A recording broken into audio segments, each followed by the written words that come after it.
It's a privilege for me to talk to you about lifelong learning today. It's a topic that's really dear to my heart, and hopefully in the time we are allocated, I can share my thoughts with you. When we talk about lifelong learning, it's really hard to explain what kind of impact it can have on a life, on our personal life, or on our career. It's really difficult to explain because the impact could be so profound that I'll try to talk to you a little bit about it. In this world of rapid change in technology, rapid change in new business ideas, emerging technology, new methodology to do things, it's very essential that we embrace that path of lifelong learning for our personal growth, for professional success, and for overall fulfillment. And with that, I want to discuss a few ideas. First of all, what is lifelong learning? Different people have different explanation or different definition for lifelong learning.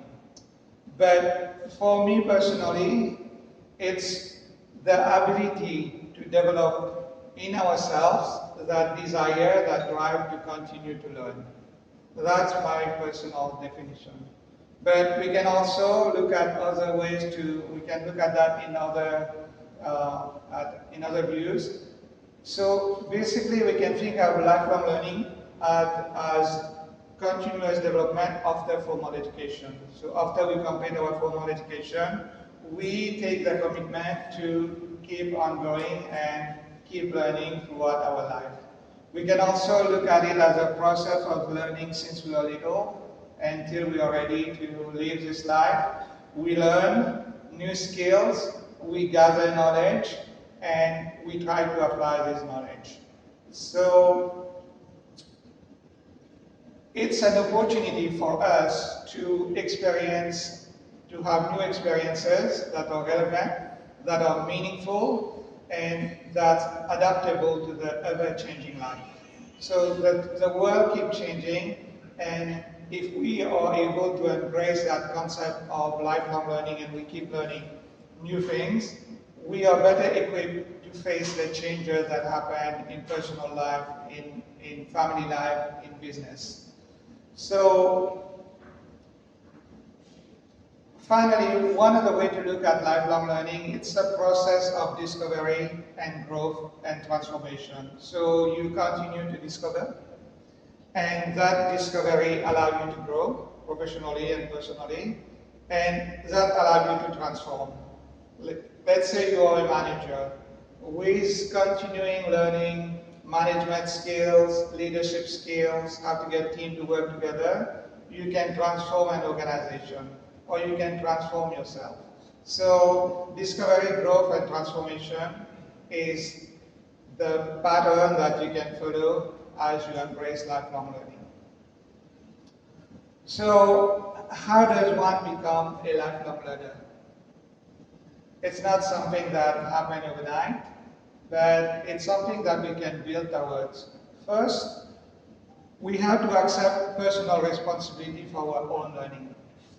So most of us, maybe we've gone to school, to primary, secondary, and tertiary education because we've been encouraged by our parents to do it. But to have that internal drive and take the responsibility to own that process of lifelong learning is, for me, the most important step in moving towards lifelong learning. So take the responsibility to do it. And second, you can create your own learning toolbox. So for example, depending on the industry you are involved in, what your profession is, what your hobby are, what your interests are, you can develop your own toolbox, which could include you find good feed for TEDx or TED speakers online that speak to the topic you are interested in, the industry you are in. You can find a lot of online content and free open source content that you can learn from. So that could be part of your toolbox. You should definitely network and find people of common interest that's working in the same industry as you. And just by talking to other people and sharing ideas, you can learn. And you can go to workshops, you can even entertain more formal education in terms of a diploma or an advanced degree. But you have to create your own little toolbox where you can take from it when you need it, and you can learn from that. So, and try learning new things on a regular basis. And along with that, you have to develop a to-learn list. Every time you see something new that you're not sure what it is, maybe somebody talked to you about that today, say something in a conference, and you're curious. You don't know, you don't know what that means, what that term means. So you make the habit of learning new things regularly. You keep a to-learn list. So every time you find something that is interesting, maybe fascinating, you don't have time to learn about it right now, you put that on the list. So I'll give you an example. I learned something called Bumblebee Bee vector technology. Have you heard of that? Bee vector technology. I was very fascinated. What does that mean? First, I thought it was an advanced way of just raising bee and maybe producing more honey from it. But it's very, very interesting that this is impacting farming quite a bit, where they would take bumblebee and they will raise them in a special hive that they design. And at the end, the bumblebee, on their legs, they will have non-chemical, environmental-friendly pesticide. And the bumblebee goes into vineyard or farmland and spread that. And they get rid, instead of using chemicals or pesticide, they get rid of insects that way. So I found that new technology very fascinating. But I saw it, and there's a lot about it, a lot of really academic journals or videos that you can learn about it. So that's an example. So the other thing, ask questions. Like if you hear something new, and if you hear a new business term, a new technology term, if you hear something new, you can just ask questions.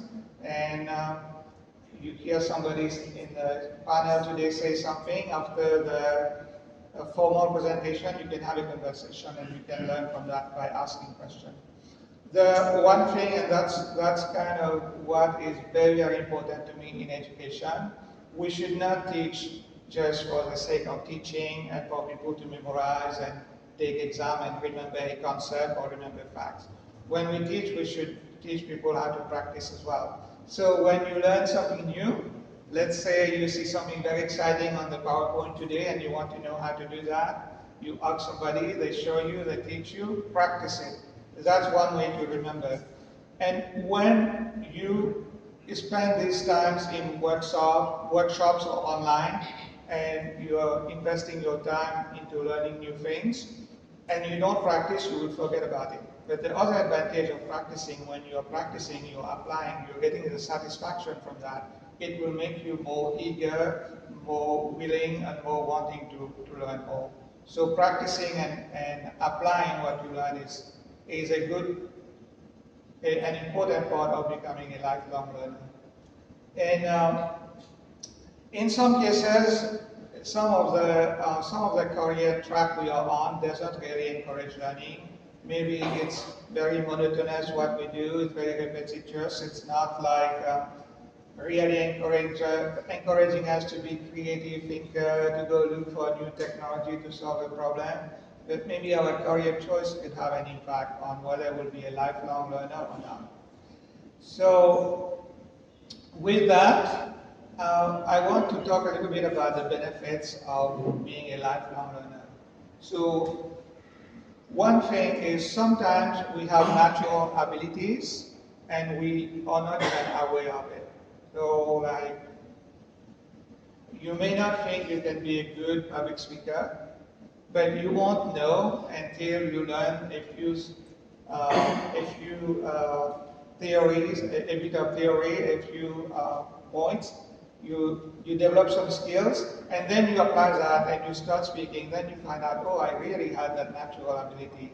So continuous learning allows us to develop natural abilities that in some cases we may even not know that we have that. The other thing, and that's one of my favorite things, when you continue to learn, you are reading, you are discussing, you are attending workshop, you tend to have a more open mind, and with that open mind, you become even more curious. Once you start learning on a continuous basis, you become more curious, and your mind is more hungry for new things, new knowledge, and so that's one of the benefits. And one of the things I think we all can agree that the more we learn, the more educated we are, we are an asset to society and to the world.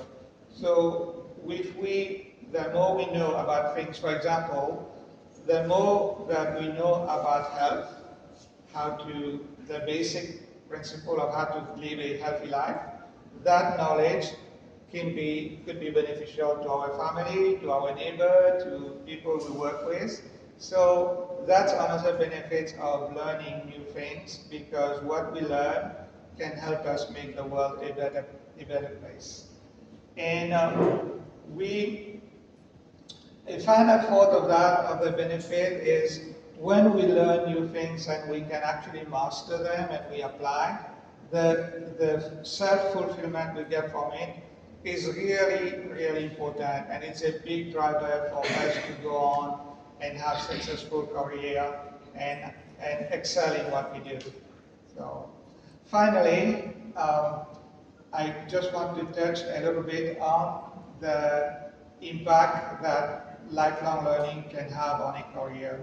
So anyone who aspires to do well in a career, to take your career to another level, and it is imperative that you show, for example, in your workplace, that you're curious, that you are taking the initiative to learn new things, new way of implementing new technology, new methodology to do project management.